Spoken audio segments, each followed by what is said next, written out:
लोकतंत्र तो डेमोक्रेसी तो वही है, by the people, for the people end of the people. पर अनफॉर्चुनेटली पिछले 9 साल में देश की सरकार देश के लोगों के लिए नीतियां नहीं बना रही है, अपने मित्रों के लिए नीतियां बना रही है। और ये हम अकेले नहीं कह रहे लोकतंत्र खतरे में। आजाद हिंदुस्तान में पहली बार सुप्रीम कोर्ट के 3 जजों ने बाहर आके कहा कि लोकतंत्र खतरे में है।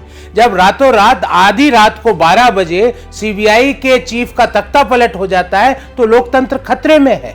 जब फाइनेंस मिनिस्ट्री को पता ही नहीं और नोट बंद हो जाते हैं तो लोकतंत्र खतरे में है। जब हेल्थ मिनिस्ट्री से बिना पूछे, बिना सोचे समझे तालाबंदी कर दी जाती है तो लोकतंत्र खतरे में है। और जब 4 बार चुने हुए सांसद विपक्ष की प्रमुख आवाज को इसलिए डिस्क्वालीफाई कर दिया जाता है कि वो पूछता है सरकार से कि मोदी जी आपके और अडानी के क्या रिश्ते हैं, तो लोकतंत्र खतरे में है। जब 26 घंटे ऑर्डर के आने के बाद, कन्विक्शन के ऑर्डर के आने के बाद 26 घंटों के अंदर उनको लोकसभा की सदस्यता से डिस्क्वालीफाई कर दिया जाता है तो लोकतंत्र खतरे में है। उसके महज कुछ घंटे बाद उनको घर खाली कराने का नोटिस दे दिया जाता है तो लोकतंत्र खतरे में है। क्योंकि जो व्यक्ति मोदी जी से आंखों में आंखें डाल के सवाल पूछता है, मोदी जी उसको या तो डिस्क्वालीफाई करते हैं या उसके पीछे जांच एजेंसियां छोड़ देते हैं। राहुल जी के पीछे भी मोदी जी ने जांच एजेंसियां छोड़ी, पर जांच एजेंसियां थक गई, पर सत्य पे चलने वाले राहुल गांधी जी अपने डगर से टस से मस नहीं हुए। तो हार के मोदी जी ने अपना अंतिम अस्त्र यूज किया, वो था किसी भी तरह इनकी सदस्यता रद्द हो जाए, वो कर दी। पर मोदी जी, जो राहुल जी के आपने स्टेटमेंट्स को लोकसभा की कार्रवाई से तो निकाल दिया, पर वो स्टेटमेंट्स हिंदुस्तान के लोगों में जो दिलों में जो घर कर गए हैं। हर हिंदुस्तानी ये पूछ रहा है कि मोदी जी, अडानी जी से आपका रिश्ता क्या कहलाता है। इसलिए लोकतंत्र खतरे। ना केवल घबराहट, बौखलाहट, ना केवल बौखलाहट, इसको कहेंगे बेचैनी। क्योंकि जब भारत जोड़ो यात्रा की अपार सफलता के बाद और जो सर्वे एजेंसीज है उन्होंने मोदी जी को आके कहा कि 2024 में आप सत्ता से बेदखल हो रहे हो, तो उन्होंने इस तरह की कार्रवाइयाँ की। तो ये घबराहट, बौखलाहट और बेचैनी को दिखाता है। और उनकी यही घबराहट और बौखलाहट और बेचैनी कांग्रेस के कार्यकर्ताओं को सत्य की राह पर और अधिक मजबूती से चलने की ताकत दे रही है। अगर मोदी जी पाक साफ होते तो जेपीसी का गठन हो जाता, ये पता लग जाता कि अडानी जो हिडनबर्ग रिपोर्ट में लिखा गया है वो सत्य है या नहीं है।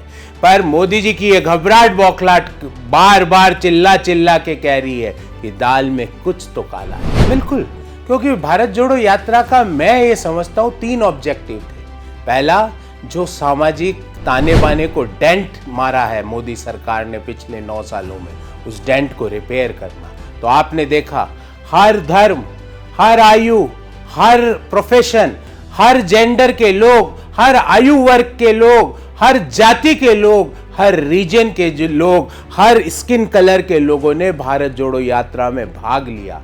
तो पहला तो था सोशल डेंट को रिपेयर करना, जो कुछ हद तक भारत जोड़ो यात्रा ने किया।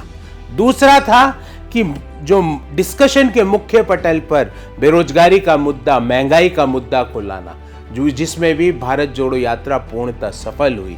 युवाओं ने जब भारत जोड़ो यात्रा में जुड़े तो उन्होंने पूछा कि 45 साल की सबसे बुरी बेरोजगारी का क्या कारण है।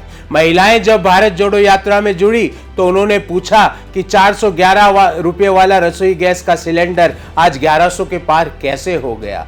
जो और लोग भारत जोड़ो यात्रा में, छोटे दुकानदार, छोटे उद्यमी जुड़े तो उन्होंने पूछा कि कैसे तालाबंदी के दौरान एक व्यक्ति की, सिर्फ एक कंपनी की सिर्फ वेल्थ बढ़ती है, बाकी सब लोगों की वेल्थ उस अनुपात में, उस तेजी से क्यों नहीं बढ़ती है। इसलिए ये भारत जोड़ो यात्रा मेरे हिसाब से जो 3 मोटिव्स के साथ शुरू हुई उसमें पूर्णतः सफलता हमने पाई।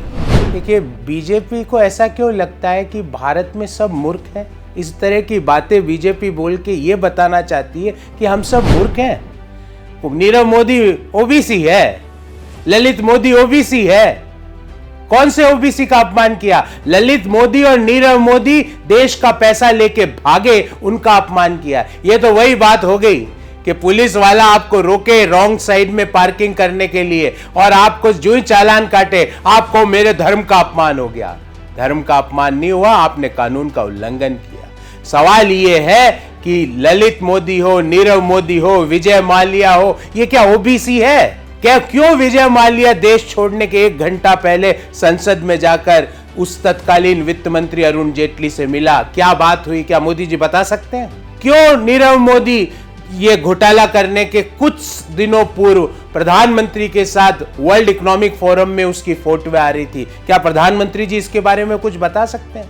कैसे ललित मोदी ने 1 रुपए के शेयर को 3000 गुना बढ़ा दिया? ऐसे फॉर्मूले मोदी जी, एक दिन मन की बात में इन तीनों को लाओ गेस्ट फैकल्टी और देश के युवाओं को समझाओ कि जो जादू उनके पास है कि एक रात में 1 रुपए का शेयर 3500 का हो जाए, वो जादू देश के युवाओं को भी सिखाओ।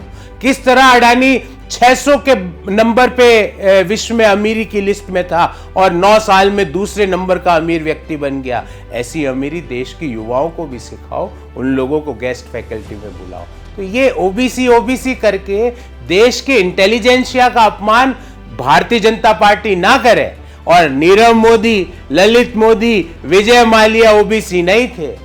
ओबीसी तो वो व्यक्ति होते हैं जो मेहनत से, अपने श्रम से देश की प्रगति में अपना योगदान दे रहे हैं। पहले भी देते थे, आज भी दे रहे हैं और आगे भी देते जाएंगे। इस तरह जातियों में, धर्मों में, माइंडसेट में बांटना बंद करें। देखिए, सवाल हम किसी उद्योगपति के खिलाफ नहीं है, हम किसी कंपनी के भी खिलाफ नहीं है, पर हम ये समझना चाहते हैं कि जब हिडनबर्ग ने इतने गंभीर आरोप अडानी ग्रुप पर लगाए, फाइनेंशियल टाइम्स की रिपोर्ट के अनुसार 20,000 करोड़ रुपया, लगभग 2.7 बिलियन डॉलर जो एफडीआई के थ्रू अडानी ग्रुप को मिला, उसमें संदिग्धता है। तो क्या इसकी जांच नहीं होनी चाहिए?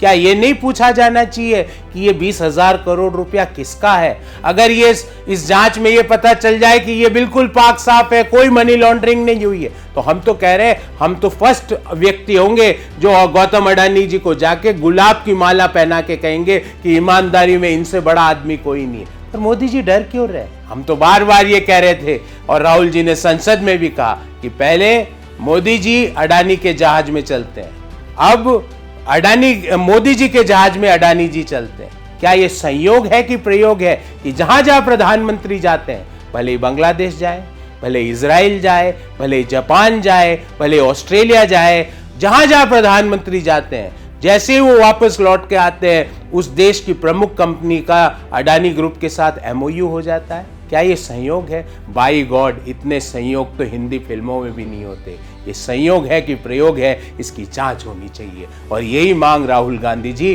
कर रहे थे, जिसके कारण उनकी सदस्यता आपने रद्द कर दी।